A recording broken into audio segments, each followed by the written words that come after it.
Hey guys, this is Cam315 back at it with another video for you guys, and this is another DanMachi Season 3 episode review.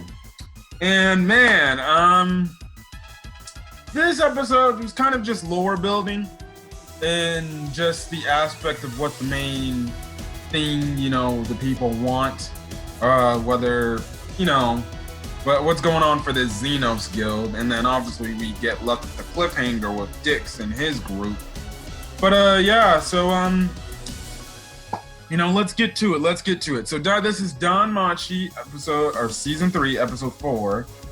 And anyways, obviously the other monsters, the other Xenos members, they're like huddled in like, I guess you can say like some kind of like bonfire place, and they're just, drinking alcohol, eating food, and all this other stuff. And they're just kind of sitting around talking, Lid's talking to Belle and stuff like that. Now, we get introduced to another monster with a name named Gross. And he looks like a dragon type of thing. Now, Gross apparently, he says that they're humans and they cannot be trusted, so he still doesn't trust the human characters. He doesn't trust Belle and his group, but I think it's going to be until Belle finally realizes what's going on and stuff like that. Anyways, they go on to talk about more things, and Lid goes on to say that the people of the guild, do not know about him and the others. Like, the only people that know were really Fells and Aranos. And we cut back to what Hestia is doing in talking to Aranos and stuff like that. Now, Hestia, she says, listen, I can understand, like, what you're trying to do for these monsters and stuff, these intelligent creatures. But I don't know why, you have to put my familia at the risk of trying to have a coexistence between humans and monsters, because if word gets out we've been trying to settle this stuff out and trying to fix this whole issue, we literally might get ran out of town because of this. And, it's the thing that Lily's been saying in like the last couple of weeks too. It has been rough, like I said. At least Hestia says it in a way where it's not so mean, like Lily was saying. And it's like, Hestia, she's looking out for her own familia, because they got a good mansion, they got a good place to live. She doesn't want to go back to living on the streets again or in a terrible place, because they essentially won a whole battle game just to get that mansion. So yeah. Anyways, we actually cut over to what Hermes is doing, and we know that Ossifi was actually tracking the Ikelos familia, but she kind of lost them and stuff like that. And that's what she tells Hermes, that she lost, the familia and stuff and what they were going at. Now, Ossifi actually goes to tell Hermes that Dix is the captain of the Ikelos familia as of 10 years ago. And, by that time, he was already level 4. Which I totally forgot about the level system in this. Like, how strong, certain characters are. So, this freaking Dix character, he ain't nothing to sleaze at. He's already at a level 4. I feel like I have to watch like season 1 again just to get reincorporated the level system. I totally forgot about the fact that they're like different levels of characters and stuff like that. So yeah. Anyways, this also knows the fact that because Hermes even also says like, yeah, we need to keep an eye on the dungeon a little bit more. But it's also revealed later that Hermes also knows what's really truly going on too. So yeah, Hermes is kind of in the background, just keeping that watchful eye, as you all know. Now we see the hooded figure Fells shows up at the Xenos guild, and we actually do cut back to Hestia and Aranos, and essentially Aranos says like, other than me and you, there are 2 other gods that know. Now, Hestia names the fact that Hermes more than likely knows, and, obviously Aranos kind of confirms that. But, yeah, and essentially, Aranos says, yeah, there is also one more person, and essentially, it's Ganesha, which is, if you don't remember, or if you obviously saw the episode, he's the dude with the freaking elephant mask on, and it's like, oh, that guy knew about all this stuff. Well, seems like there's more to him than meets the eye, huh? And stuff like that. And even it shocked Hesty back. Hesty was like, he knows too? I never would have thought he knew. She's like, that's the most shocking thing I've learned all this entire time I've been here. And stuff like that. So, yeah. That is pretty interesting to know that he knows about that. I forgot what they mentioned, the fact that what he does with the monsters when it comes to the Coliseum stuff. I didn't, like, look into that or read that. So, if you did catch that, please put that in the comment section what he does regarding that part. Now, we cut back over to the Xenos Guild. And, Bells actually reveals herself, and she's a whole-ass skeleton. And I'm like, oh. But it's not shocking because we saw the bone hands, stuff like that. Now, what happens is the reason why she says that is, or the reason why she is what she is Lid says she's a sage. And we find out through Lily that, holy crap. Man. Bless me. We find out through Lily that sages come from a great nation. And essentially there's this thing called the Philosopher's Stone, which I believe that is like a fairy tale. It's something that gave a sage eternal life. Essentially, if you have this stone, you'd get eternal life for it. So that's kind of what, you know, Fells goes through kind of her backstory by saying how she was kind of power hungry to understand, you know, the power of trying to obtain eternal life. So, you know, that all happened, and it's kind of like a curse in her sense. So yeah. Anyways, Fells, what she does is she observes the shifting of ages at Orano's side. So I'm guessing her thing is, you know, I'm guessing when she feels or she oversees like a change, you know, in, I wouldn't say history, but a change in the time where things going forward could be different, you know, that's when she and Oranos kind of gets involved. So I'm guessing that's what she's saying, because it seems like there might be a shifting of age where maybe the next age is humans and monsters coexisting amongst each other and stuff like that.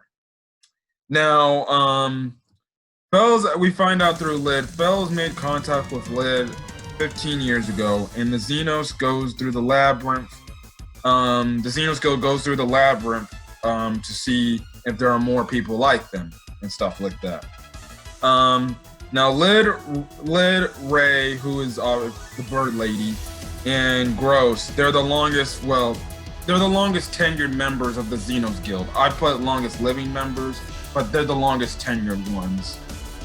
So, okay. And then, Lid actually brings up the fact that, because Belle asked him, like, are you the strongest in this guild? And if you're the leader, and, you know, Lid kind of is like, well, you know, I am, but I'm kind of not. Apparently, and plus, you know, I'm not the strongest. There's this newcomer that showed up here, you know, like a few weeks ago or something like that. And, he's just training to really get really strong and stuff like that. But he kind of lives off on his own, so. Where it's going to be interesting to see who that one character is going to be and stuff like that. So that's going to be my thing. So that's another thing that's going to be, that is foreshadowed, that there's a new character, that there's a new person, a newcomer in the Xenos Guild who's just like them, but is apparently the strongest one and stuff like that. Now, Lid also goes on to ask, but like, so how quick did Wiene like talk? Because you said she talked really fast and she can understand. And Belle's like, yeah. And that's when Lid goes on to say, like, yeah, there's some people in the guild who can speak, but there's others who can't, or have a troubled time speaking, you know, regularly like humans, and essentially like that. Now, Lid actually goes into a thing where he says, like, you know, I just wish I could see, you know, the red glare on the upper surface, and essentially he's talking about a sunset, which Belle comes to mention. Now we cut back to Oranos, and essentially, you know, Oranos is like, so you know how when people in Familia, you know, people from the lower realms, they die and then they go to heaven, only to be reincarnated into a different person. You know, it's kind of the same thing with these Xenos monsters. And essentially the thing is this, they die and essentially they're born in a different form through the labyrinth. So essentially, it's the re-life cycle goes on just like it does for them, like it does with the human characters when they die and stuff like that. So yeah. Now, but when they're going to go say their goodbyes, Lid actually tells Bell, like, listen, man, because he's like, oh yeah, you see, because there's like a monster crystal, Lid actually eats one of those monster crystals. He's like, yeah, us eating these monster crystals, it actually somewhat makes us stronger the more we eat them. So yeah, and then this is when he tells Bell, he's like, listen, Bell, do not hesitate to kill a monster in the dungeon, essentially, because if you hesitate in one instant, that's essentially your life you're gonna get. You're gonna waste. And we saw this earlier in a few episodes ago where Bell, he hesitated to kill one of the monsters and stuff like that, and because of it, he almost got himself really badly hurt and stuff like that. And that's what Lid was telling me. He's like, listen, dude, like, show no mercy. We may be nice guys, but when it comes to the other monsters that are like out of control and stuff like that, feel free to kill them because we're not gonna blame you. We need our food just as much as you need your resources and stuff like that. So obviously Lid is doing a good job in looking out for Bell by saying like, hey, don't be hesitant to try to go out there and kill the monsters, which could be a foreshadowing of theme because we remember from Wiene's dream, she went out of control. It seems like she went out of control and she started killing people. So I wonder, are we going to get to a point in this season where Wiene goes out of control and the only way to subdue her is Bell has to finish her off against her will, as much as he's going to do this? And it's going to be crazy because that might be something where it's like, will Bell hesitate? But again, Lid's going to be like, hey, you can't hesitate. Which I think, that could be something that could happen. Maybe Wiene loses control of herself and the only course of action is they have to kill her, which would totally be like terrible, and I would hate to see that happen, but who knows? That could happen. Now Wiene, she runs over. She thinks she's gonna go back with Bell in the other's home, but Wiene, essentially because she's a monster and stuff like that, she's going to stay. Lid's like, listen, you can't go with them. They'll be back sometime soon, and you can see them again. But for the time being, you need to stay with us. You need to go with them. And you see Bell's obviously emotional with the fact that, he didn't want her to go and stuff like that. Now, Bell does say, like, I will see you again, one day and stuff like that. And you just have Wiene crying in the distance by saying, Bell, Bell, Bell.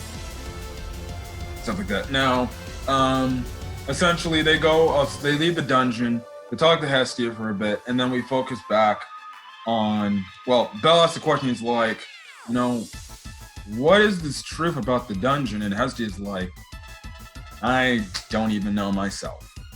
Now we cut back to Wiene, which is the last few bits of the episode.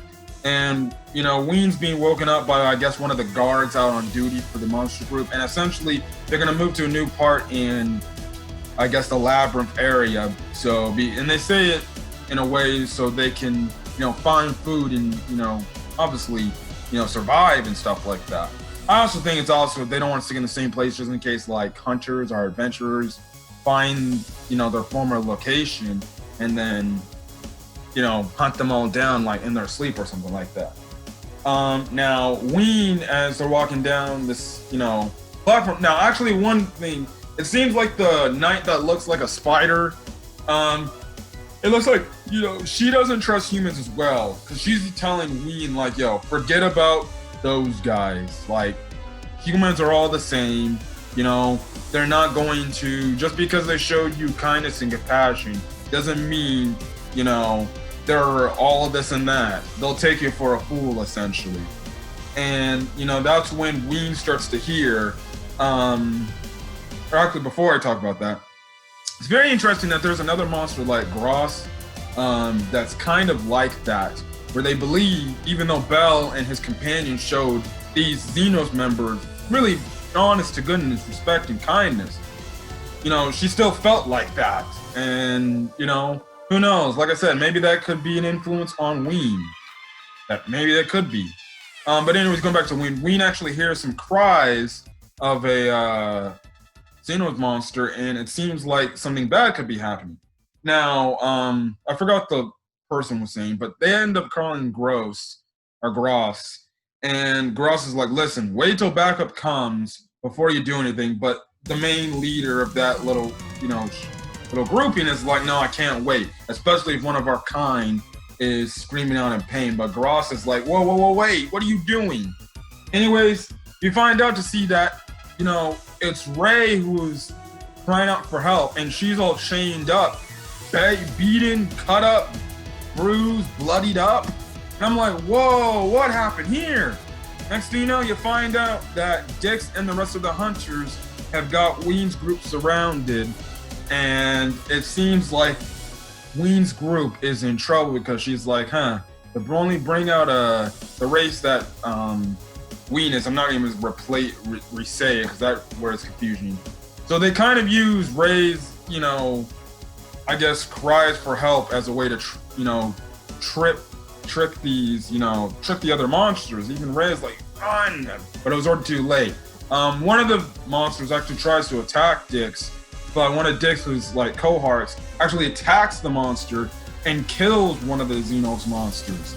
So that's already one Xenos monster's dead, and I don't know what's gonna happen next because that's where they leave the episode off in the cliffhanger where Dix is like, well, it seems like this is gonna be fun. So it's gonna be interesting. I'm guessing they're going to capture them and maybe kill some. I don't know. But I think they'll probably leave Ray maybe alone for the time being, and maybe that's when maybe if Belle and the others come down, they see Ray already, essentially chained up to the rock, and she can be like, they attacked us, these hunters, and stuff like that, and that could get into the whole thing of, what's going to be going on later in this season. But otherwise, it was a pretty good episode, especially with the cliffhanger, because it's like, oh, damn it, the monsters are in trouble now. So, I'm guessing the only way where Dix and the hunters, how they found the little location, the hideouts, I'm guessing they must have followed or oversaw, Bella, where his group came from, and they're probably just, snuck in there and just been like, okay, yep, we found them now. So now we know that Dix's little group is there to capture the hunters and sell them, which, Dix tells one of his people, the guy who killed the one monster, he's like, you idiot, we're trying to sell these people, get some money. But, like I said, maybe next week this is where Belle will get involved and stuff like that. And man, that cliffhanger was crazy. And I don't think the episode's going to start off really happy like it did the last couple of weeks. So, yeah. Anyways, I'm gonna get out of here. So if you guys like the video, leave a like, put in the comment section your thoughts on this episode, as well as hit that subscribe button to get more DanMachi content. So other than that, guys, I got much more animes to watch, like Fire Force and stuff like that. So I'm gonna get out of here. I'll catch you guys on the next video. Till then, guys, hopefully you guys have a great rest of your day. Peace.